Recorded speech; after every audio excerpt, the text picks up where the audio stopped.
So what will life look for us all after the vaccine? Welcome to Arm Wrestling with COVID-19 in London. This is my YouTube episode number 47. To date, over 31 million jabs of the first dose and some 5 million of the second have been rolled out in the United Kingdom. This is an impressive number by all accounts. Pfizer, AstraZeneca, and today, Moderna in Wales.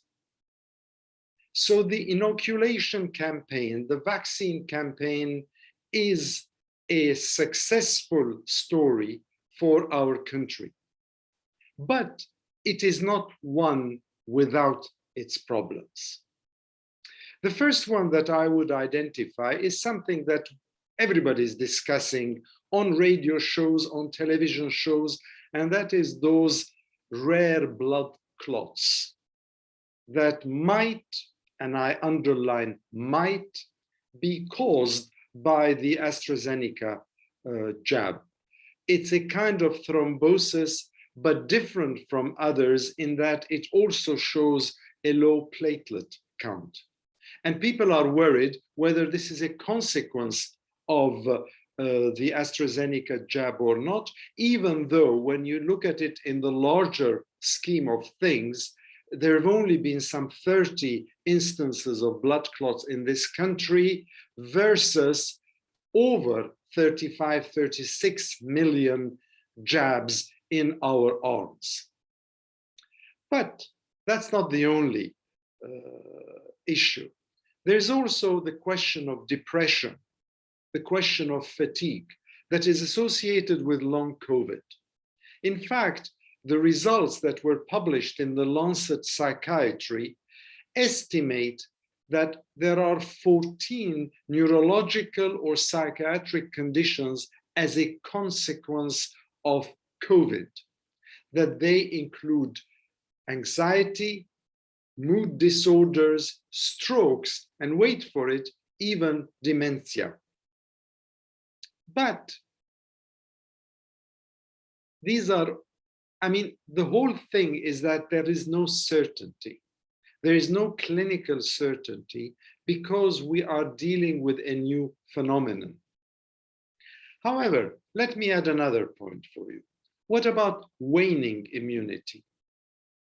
How long will these jabs, whether the first one alone or both of them together, what kind of immunity will they provide and for how long?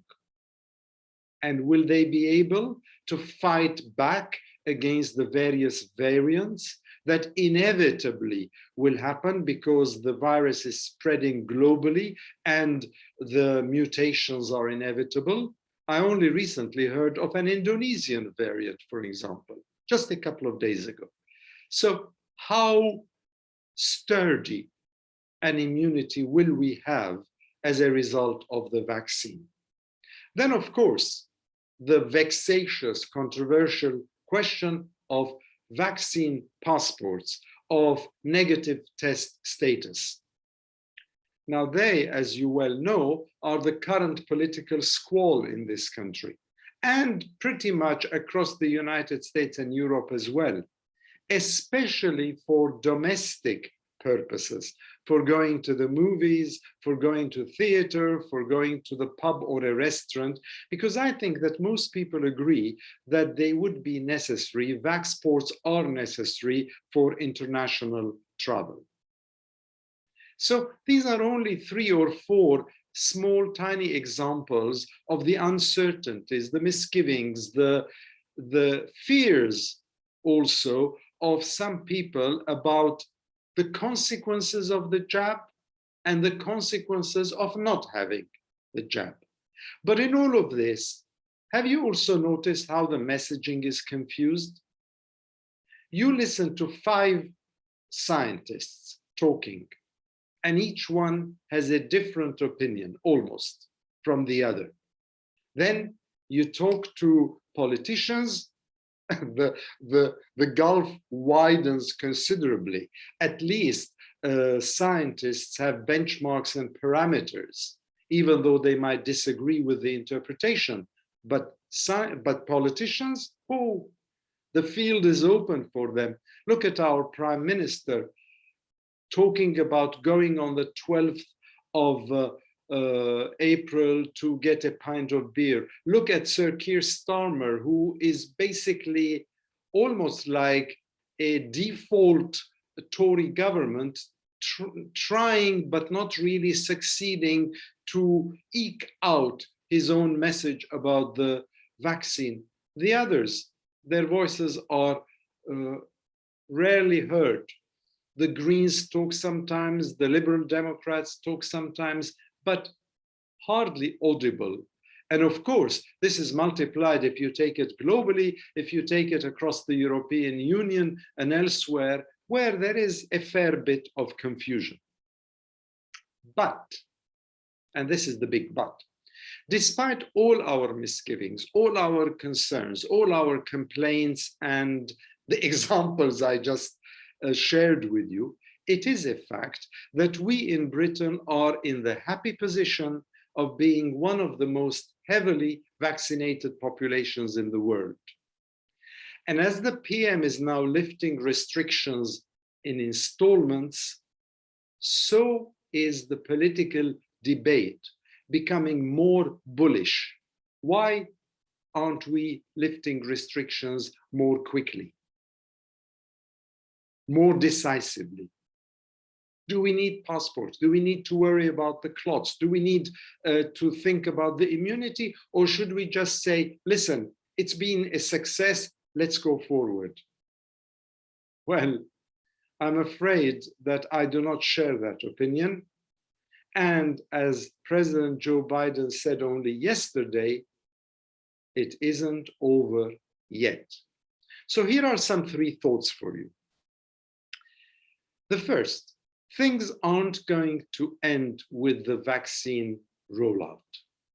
As the Imperial College team put it in end of March, and I quote here, due to eligibility, vaccine hesitancy, and the high transmissibility of the circulating variants, vaccination alone will not be sufficient to keep the epidemic under control, end of quotation.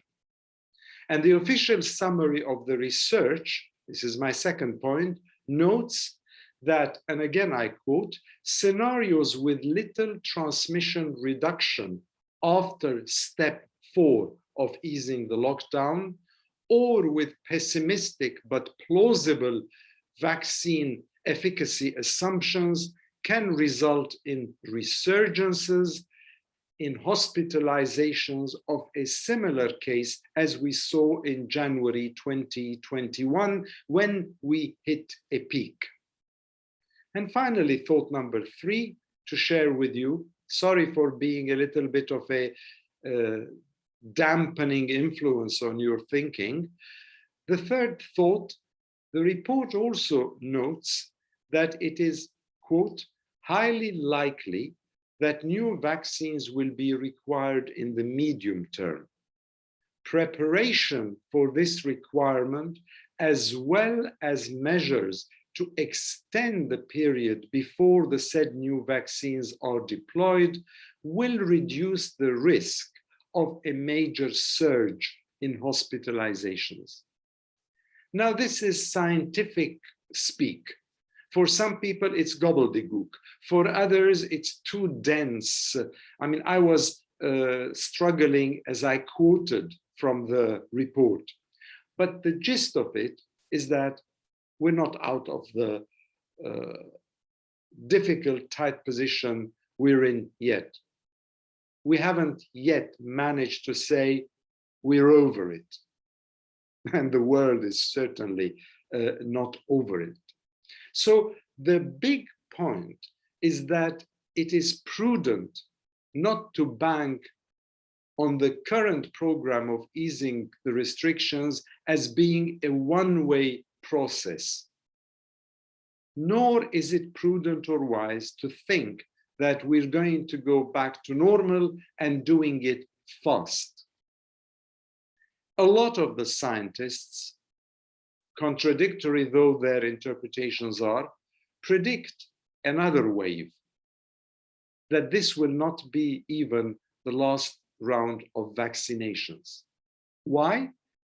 Because at the moment, the model assumes the UK will top out with 61% of its population protected. This low number, 61%, comes from not vaccinating children and the fact that vaccines are not 100% effective.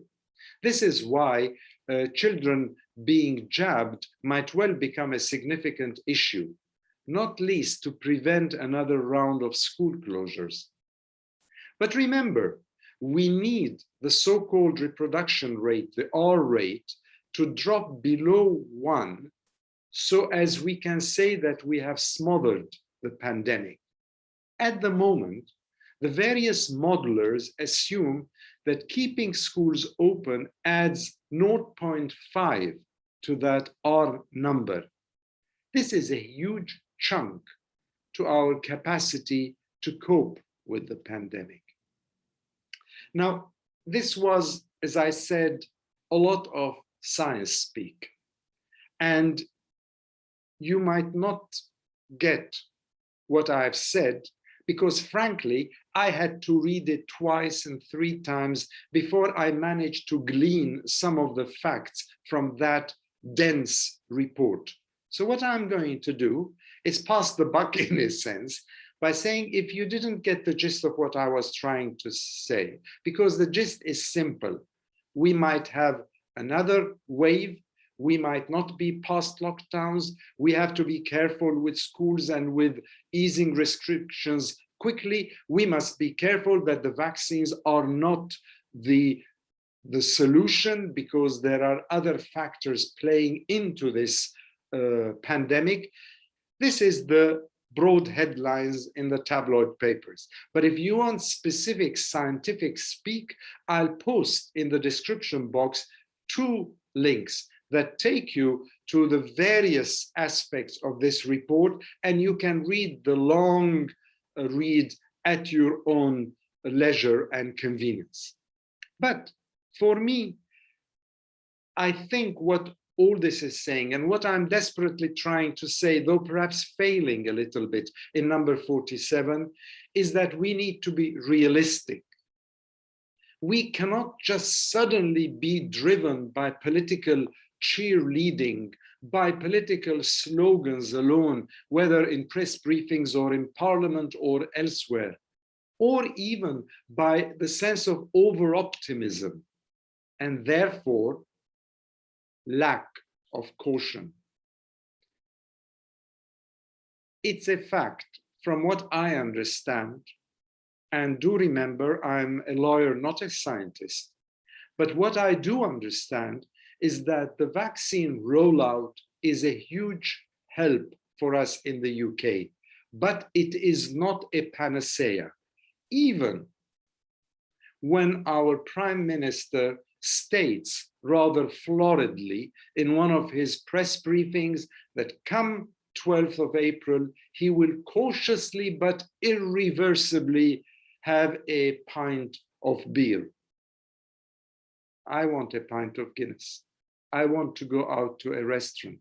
I want to go to the park. I want to meet my friends. I desperately want to travel, to fly out of the country, not only for business, but also for meeting family and friends. All this is frozen. All this is on hold. And for me to think that having taken a jab, or even when I take 2 jabs, or when you guys, everybody of us, the 60% I quoted, take those 2 jabs, that we will become invulnerable, impregnable, and we can do whatever we want. No, that's not the case. We still need to be cautious. No matter how politicians spin it, and no matter how densely or confusedly scientists explain it to us. So I'm hopeful that this wonderful rollout of the vaccine first and second doses together, 36 million, is an example of what we can do right when we get it right. But we also have to be cautious. We have to be careful that we are not swept away by an optimism that will come back and slap us brutally in the face. Take care. I wish you, each and every one of you, in the United Kingdom as well as elsewhere globally, well-being, health, and prudence. Take care.